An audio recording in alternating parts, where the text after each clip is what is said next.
Hi everyone, this is your captain speaking and welcome to the first video of my YouTube channel, which I created just 2 days ago. I hope it's going to be a long and beautiful journey with you. Particularly, I want to say that I'm going to create a long and complete series of educational videos about aviation, from the simple principles of flying to radio navigation. But today's focus is on lift force, for which the aircraft is able to overcome its weight and actually fly.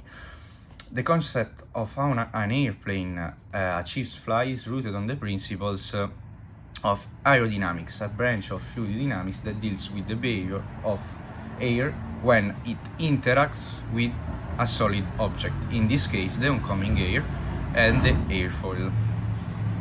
Then, to explain this particular force, the lift, as you can read in the simple illustration, we need to know the Bernoulli's principle.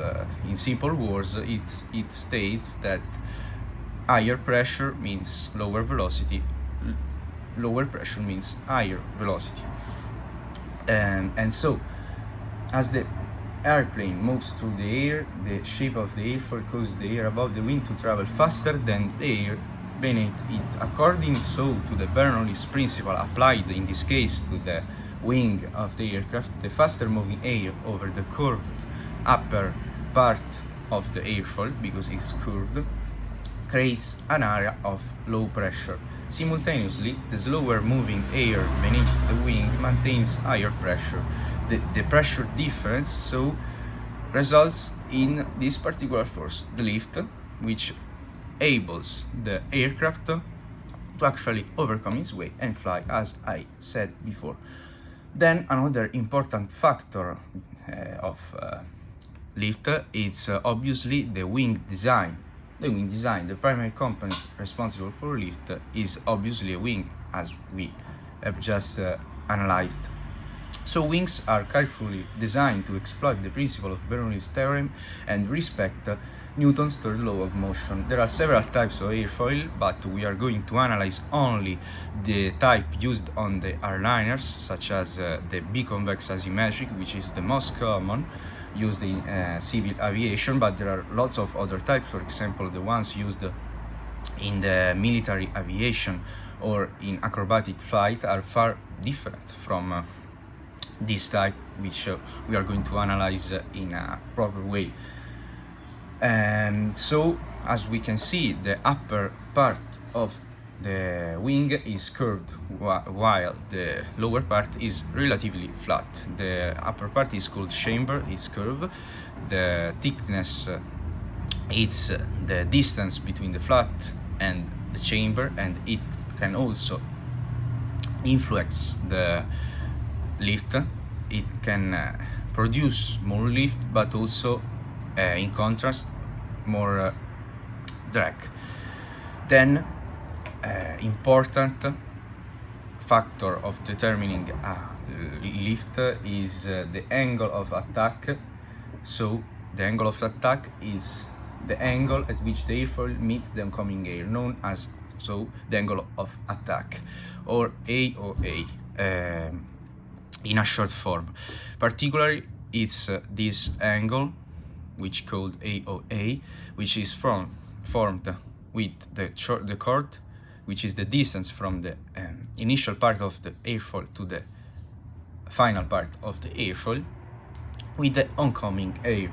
As you can see, a small angle may not generate enough lift, as we can see in this graph, while a too large angle of attack can lead to a huge loss of lift, so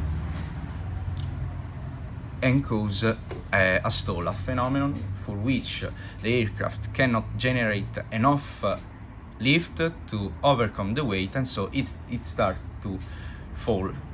To resolve this problem, we need to increase thrust, decrease the angle of attack, and re-put it in this particular zone, for which, when the angle becomes higher, the lift becomes higher.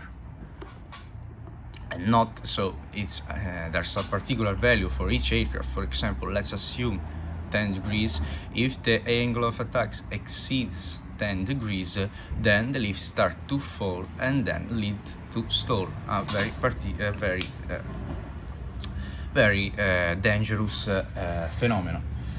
So, in conclusion, the airfoil's unique shape and the principle of aerodynamics, especially Bernoulli's principle, are central to the generation of the lift of the airplane. So, in this case, engineers carefully design airfoils to optimize lift production, taking into account. So, in today's lesson, we have analyzed in very little time how the airfoil works. In this case, summarizing, this is the Bernoulli's principles applied to the airfoil, then the design of the airfoil with its thickness, chamber, flattened. It's called this type of wing biconvex asymmetric, which is mainly used in airliners such as the A320, Boeing 737, and the airplanes you already know. And then the important factor of the angle of attack, which we didn't set, that can be modified by the pilots activating several control surfaces like ailerons, for example, but we are going to talk about it in another video to dedicate more time about it. So the angle of attack, as you can see, let's make a summary. The angle formed with the chord and oncoming air, as this chart shows, the lift increases with the increase of the angle of attack until a limit value. We assumed 10 degrees, but it varies depending on the aircraft. It's different from a Cessna and a Boeing 737. Then with a rise of the angle of attack, it leads the lift to fall, and so it causes the phenomenon of stall, for which the wing lose the airflow, and so it cannot generate lift anymore. So I hope you enjoyed this video. I might have been a bit boring, but I'm not so good at editing and making videos, so I would have made animations so to make it more funny, but for now I have only this simple board, and so for now the videos are going to be on this simple board. For now it's over, and have a good flight. Thanks for watching.